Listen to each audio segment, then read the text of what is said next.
Hello दोस्तों, welcome to my YouTube channel अध्यात्म और विज्ञान।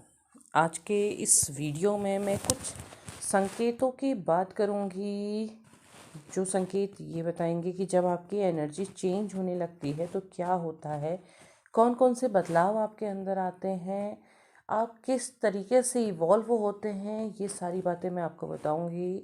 आपके उन बदलावों का क्या प्रभाव होता है वो सारी बताऊंगी, तो आप वीडियो में लास्ट तक बने रहिएगा। लास्ट में आप लास्ट तक महसूस करेंगे कि आप अपने अंदर एक नया पॉजिटिविटी अपने अंदर आप महसूस कर रहे हैं, आपका ऑरा पॉजिटिव हो रहा है। तो ज़रूर वीडियो में अंत तक बने रहिएगा।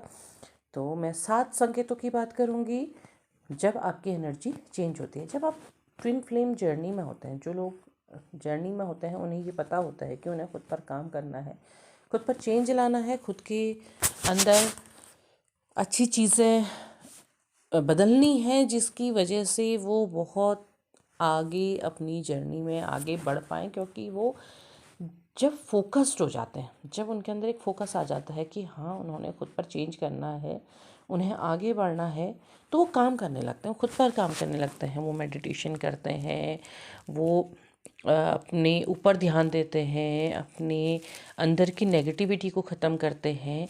वो रास्ता ढूंढते हैं जहाँ से वो अपने आप को चेंज करें।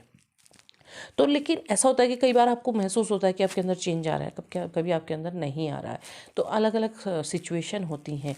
लेकिन जब वास्तव में चेंज आने लगता है, जब वास्तव में आप बदलने लगते हैं ना, तो सबसे पहले आपके अंदर आता है साइलेंस। आपके अंदर एक खामोशी आती है। आप चुप होना सीखते हैं। जो आप बार बार चेस करके बार बार बात करने की कोशिश कर रहे थे, बार बार आप कोशिश कर रहे थे कि नहीं मैं बताऊं कि हाँ नहीं मेरी गलती नहीं है, मैंने ये नहीं किया, इस तरीके की कई चीज़ें होती हैं। आप बार बार अपने आप को एक्सप्लेन करते हैं ना, वो चीज़ बंद हो जाती है। आपके अंदर एक खामोशी आने लगती है। और इस खामोशी का मतलब शुरुआत में तो सिर्फ इतना होता है कि आप बस अब चुप हो गए हैं, बहुत हो गया, अब नहीं बोलना है, अपने अंदर घुटने लगते हैं। वो घुटन वाली खामोशी की बात नहीं। वो खामोशी, जिस खामोशी में आप अपने आप को देख पाते हैं, अपने आप को महसूस कर पाते हैं, आप जान पाते हैं कि हाँ आप कौन हैं, आप खुद को तलाशने लगते हैं। क्योंकि ये खामोशी होती है पूरी तरह चुप्पी। कभी आपने रात के अंधेरे में बाहर निकल के देखा है? अब आप कहेंगे हम तो शहरों में रहते, रात में भी गाड़ियाँ चलती हैं। कभी प्रकृति की तरफ जा कर के देखिए, और रात की खामोशी में जब सब सो जाते हैं, फिर अपने घर के बाहर बैठ के देखिए। पूरी प्रकृति शांत होती है, बिल्कुल चुप। पेड़ पौधे पशु पक्षी कोई आवाज़ नहीं करते हैं। जो रात्रिचर जानवर भी होते हैं ना, जो रात में चलते हैं, वो भी इतनी खामोशी से चलते हैं कि उनके पैरों की आहट नहीं होती है। एक साइलेंस होता है, एक शांति होती है, पूरी तरह शांत। ऐसा लगता है जैसे प्रकृति ध्यान में डूब गई है, ध्यान मग्न हो गई है। वो खामोशी आपके अंदर आने लगती है। अगर नहीं आई है तो महसूस करके देखो। आप जब ध्यान में बैठो ना, तो आप महसूस करो कि हाँ आप प्रकृति के किसी ऐसे ही कोने में बैठे हो जहाँ कोई आवाज़ नहीं है, जहाँ कुछ नहीं है।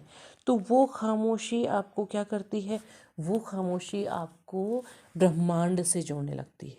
आप ब्रह्मांड से जुड़ते हैं उस शांति में, तो आप जुड़ने लगते हैं। जब आप ध्यान करते हैं, जब आप अपने अंदर खामोशी लाते हैं, तो आप ब्रह्मांड से जुड़ने लगते हैं। आप वहाँ पर को सिर्फ आप होते हैं और कोई नहीं होता है। कोई भाव नहीं, कोई विचार नहीं, कोई प्रश्न नहीं, कोई उत्तर नहीं। तो वो खामोशी आने लगती है। ये खामोशी जो ट्विन फ्लेम जर्नी में बहुत लंबे समय तक खुद पर काम करते हैं, वहाँ जा कर के आती है, और ये बहुत सारे बदलाव लेकर के आती है। दूसरा चेंज आता है आपके अंदर। उस खामोशी के बाद एक नाद जन्म लेने लगता है। वो नाद होता है जहाँ पर आप ईश्वर से जुड़ते हैं। आप महसूस करते हैं, आप अपने अंदर उन्हें महसूस करते हैं। अगर आप भोलेनाथ को मानते हैं तो आपको लगता है कि हाँ डमरू का जो नाद है, वो नाद ऐसा नहीं कि आप कल्पना कर रहे हैं। वो नाद आपको प्रसन्न करता है, आप खुश हो जाते हैं, आप ईश्वर से जुड़ते हैं। आप अपने आसपास, अपने चारों तरफ सब कुछ देख रहे हैं, लेकिन क्या हो रहा है? लेकिन आप एक ऐसे नाद से जुड़े हैं जहाँ आप महसूस करते हैं कि हाँ, ईश्वर आपके साथ है। आपके अंदर एक पॉजिटिव भाव होता है, आपके अंदर एक विश्वास होता है कि हाँ, आप जो कर रहे हैं उस काम में आपको सक्सेस मिलेगी। यहाँ पर आपकी डिज़ायर नहीं होती है, यहाँ पर आपका समर्पण होता है। आप जो भी कर रहे हैं उस कर्म में ईश्वर आपके साथ है। वो प्रसन्नता, उस खुशी से, खुशी भी एक नाद है। मन नृत्य करने लगता है, मन नाचने लगता है, आपके अंदर खुशी होती है। आप पाने या खोने की चाह में नहीं उलझे होते हैं, आप उस चीज़ में उलझे होते हैं जहाँ पर आप ईश्वर के करीब अपने आप को महसूस कर रहे हैं। आप अपनी पुरानी इच्छाएं, अगला जो चेंज होता है, आप अपनी पुरानी इच्छाएं, अपनी जो भी कामनाएं थी, जो बस ये मुझे चाहिए, ये मुझे मिलना चाहिए, ऐसा होना चाहिए, ये सारी की सारी चीज़ें, आप इन सारे मोह को नष्ट करते हैं। वो मोह है। जब तक आप चीज़ को पाना चाहते हैं, जब तक आप डेस्परेट हैं कि आप मुझे चाहिए, बस मुझे मिलना चाहिए, तो तब तक वो मोह आपको बांधे रखता है। जिस दिन आप उस मोह को नष्ट कर देते हैं तो उस दिन आपको वो चाहिए या वो मुझे मिलना ही चाहिए, वो मेरा ही है, ये सारी चीज़ें ख़त्म हो जाती हैं। आप उन चीज़ों में नहीं उलझे रहते हैं। आपका ध्यान सिर्फ इसमें होता है कि आप आगे बढ़ रहे हैं, आप ईश्वर से जुड़ रहे हैं। ये आपकी एनर्जी होती है, आपकी एनर्जी बिल्कुल बदल जाती है। मैं ये नहीं कह रही हूँ कि आप भूल करके आगे बढ़ गए, बल्कि आप इस बात को स्वीकार करके आगे बढ़ रहे हैं कि ये आत्मिक संबंध है, शारीरिक नहीं। तो ये बहुत लंबे समय और बहुत लंबे प्रयासों के बाद आता है, बहुत जल्दी नहीं आता है। ये सारी की सारी चीज़ें एकदम से नष्ट नहीं होती हैं। अगला जो चेंज हो जाता है वो होता है कि आप समय के बहाव को समझ लेते हैं।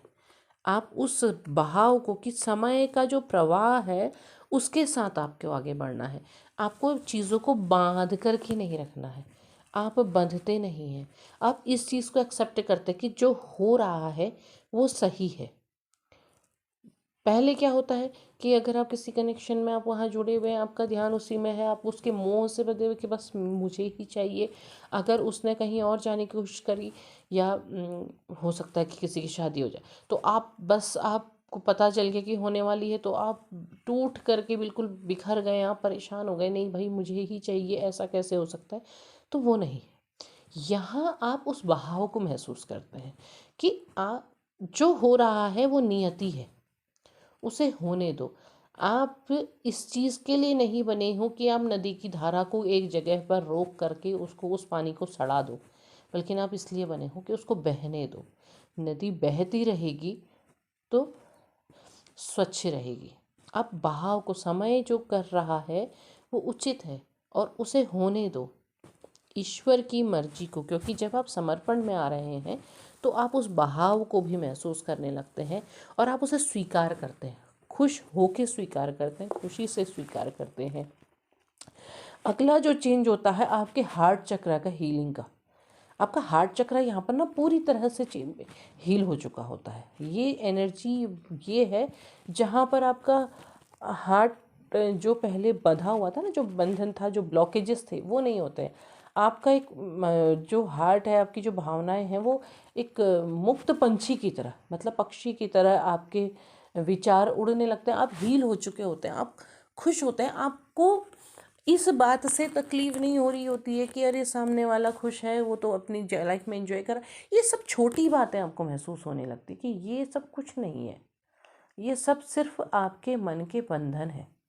आप इन बंधनों से मुक्त हो जाते हैं।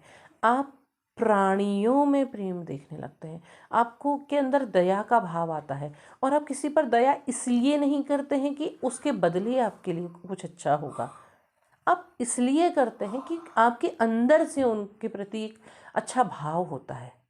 आपको उनके दर्द में दर्द दिखाई देता है, उनके खुशी में खुशी दिखाई देती है। तो वो खुशी आपको बार बार पीछे नहीं खींचती।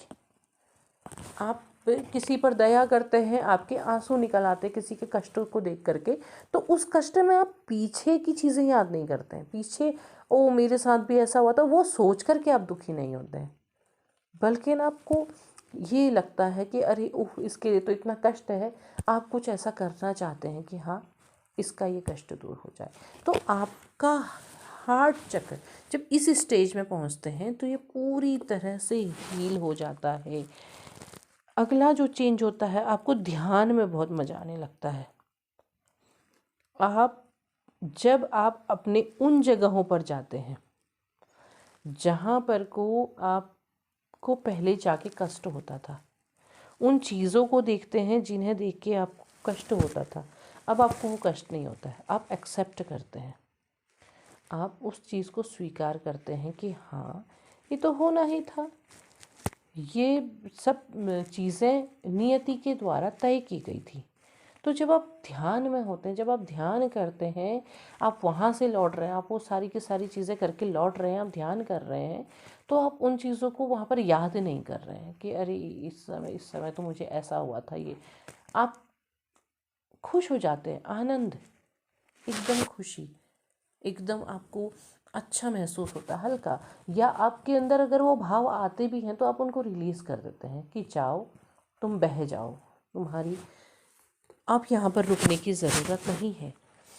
ये स्टेजेस जो होती हैं, ये स्टेजेस बहुत ज़्यादा जब समर्पण आता है, बहुत ज़्यादा जब आप अपने ऊपर काम करते हैं तब आती है, उससे पहले नहीं। और बहुत से लोग इस चीज़ को समझ भी नहीं पाएंगे कि ऐसा कैसे होगा, क्योंकि जिन लोगों की ये स्टेज नहीं है, जो यहाँ तक नहीं पहुँच पाए हैं, उनको ये चीज़ें समझ नहीं आएंगी। लेकिन जो पहुँच पाए हैं वो इस चीज़ को स्वीकार करेंगे और जानेंगे कि हाँ वास्तव में यहाँ जब जाते हैं ना, यही स्टेज होती है जब आपका थर्ड आई चक्रा खुलता है। थर्ड आई चक्र, आप कहते हैं ना कि हाँ हम तो कब से कोशिश कर रहे हैं, खुल नहीं रहा। ऐसे ही कैसे खुल जाएगा? अपने आप दरवाज़ा है कि आपने ताला में चाबी लगाई और खुल गया। बहुत से लोग कहते हैं कि हाँ हमने तो कुछ दिनों मेडिटेशन किया, हमारी कुंडलिनी जागृत हो गई। वो इल्यूज़न है, इतनी जल्दी जागृत नहीं होती है। जो सुषुम्ना नाड़ी किसी मशीन में बॉडी के अंदर डिटेक्ट नहीं हो पा रही है, तो उसको क्या ऐसे ही खोल लेंगे, ऐसे ही जागृत हो जाएगी? हर कदम पर आपके अंदर एक समर्पण होगा, हर कदम पर आप जीवन को महसूस करेंगे, जीवन के वास्तविक सच को जानेंगे, तब वो थर्ड आई चक्रा तक पहुँचेंगे। थर्ड आई चक्रा तो बहुत बड़ी बात है, कुंडलिनी की जागरण की शुरुआत तक भी पहुँचेंगे। तो आपका यहाँ जब आप इस तरीके से अपने आप को पूरी तरह बदलते हैं, अपने आप में चेंज लाते हैं, और ऐसा नहीं कि आप अपनी जिम्मेदारियों से भाग रहे हैं, जिम्मेदारियों से नहीं भागना होता है। जब खुद पर काम करना होता है, जिम्मेदारियों से नहीं भागना होता है, जिम्मेदारियों को निभाना होता है और प्रेम से निभाना होता है। जब आप अपने आप को इस तरह से हील कर लेते हैं तो तब थर्ड आई चक्र आपका खुलने लगता है, हील होने लगता है। तब आप वो देखते हैं जो आप पहले नहीं देख पा रहे थे। थर्ड आई चक्र खुलने का मतलब, लोग ये कहते हैं कि हम भूत भविष्य वर्तमान सब देख लेंगे।